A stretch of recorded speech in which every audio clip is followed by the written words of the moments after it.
I want to start today by thanking you for your comments. I've become more active on Twitter, and there's so many people that are interacting with me and retweeting and all that fun stuff. I just want to say thank you. I want to also thank you that take the time to comment on these vlogs and share your thoughts and feedback, positive and negative. I certainly appreciate that. And today I want to share with you a quote that I tweeted out this week, but that I wanted to use today. It's by a gentleman who's long passed away named Ed Cole, and he was a phenomenal writer, not infidelity related, but just did a lot of, wrote a lot of books on Christian living, manhood, taking responsibility, things like that. And he said this: you don't drown by falling in the water, you drown by staying in the water. And if you follow me, if you watch a lot of my vlogs, you're going to hear this recurring theme that comes out a lot, which is basically getting back up. And I'll tell you, I've had to get back up from financial loss, from certainly moral failure, from just blowing it as a dad, and from blowing it as a baseball coach. My short professional athletic career had a lot of getting back up. And it's just a theme. It's a way that I've had to live. As Rick has said many times, I've learned more in failure than I ever have in success. And I know what it feels like to drown. I know what it feels like to be drowning in sorrow and hopelessness and despair. And that's never been more true than when you're dealing with infidelity.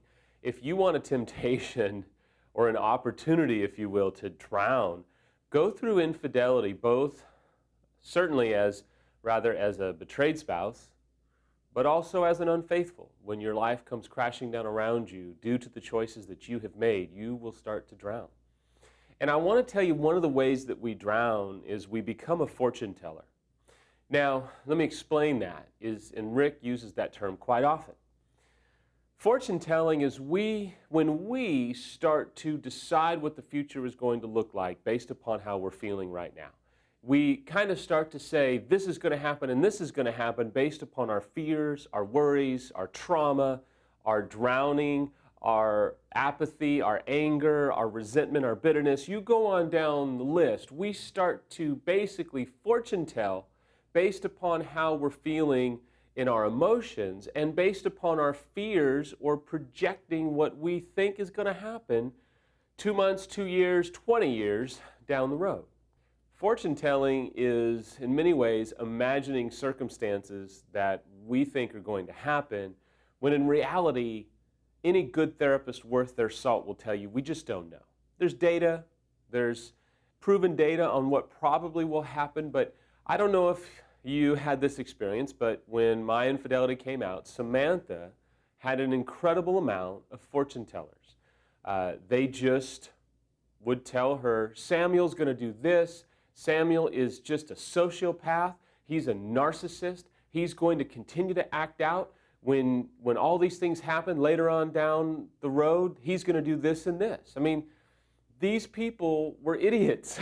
I'm just going to tell you. They had no experience with infidelity. They had very little real life experience. They were looking at my situation and what I had done and trying to formulate all these prophetic, fortune-telling ideas of what was going to happen, and really, none of them knew what they were talking about.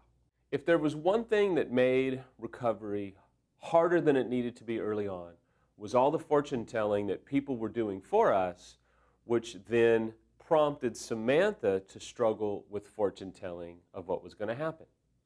And I'll tell you, it will cause you to drown, because you're imagining circumstances, or you're formulating circumstances that you really don't know are going to happen. You don't know that he's going to relapse, but there might be a propensity to if he doesn't do A, B, and C. You don't know that you're going to get divorced, but there might be a propensity based upon a few factors. But I want to encourage you today. One of the best ways to stop drowning, if you will, is to don't fortune tell. And don't allow people that don't know what they're talking about to fortune tell, because they probably don't know. They're probably basing their experience upon their own experience, And every situation to infidelity is radically different. No two situations are the same. Don't let them fortune tell. And try and keep yourself from fortune telling. Now, alternatively, if you're seeing someone who knows what they're doing, who's a true expert in infidelity or addiction, well, certainly you want to embrace what they're saying. But they're so good, they're not going to fortune tell. They're going to say, you need to be on the lookout for these things. And those that exhibit these things, it's going to be concerning. But even they are not going to fortune tell. So how do you avoid fortune telling?